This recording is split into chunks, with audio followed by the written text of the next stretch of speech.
How to change canvas size in Photoshop. That's what we're going to do in today's video. But first, make sure to like the video, subscribe to the channel, and write down below in the comment section any suggestion or question that you have.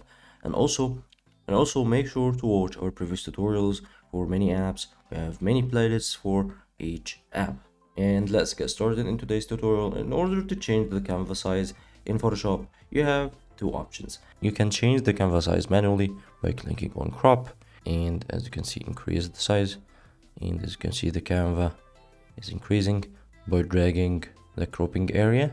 You can also go to image, canvas size, but make sure to select the layer first and type whatever size you need. Let's make this to 2000, for example, to let's say 4000, and click on OK to see what happens.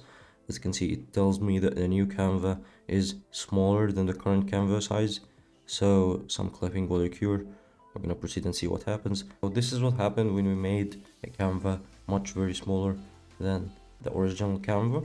So we're gonna using image, canvas size, let's increase the size, make it like 6000 here and 9000 here.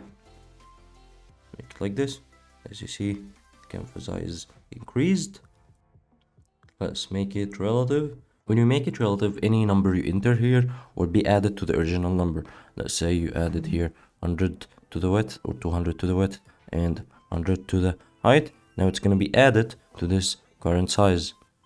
And also choosing the anchor or choose where to add the negative space. It's by default set to the center, but let's see what happens when we make it here and click on OK.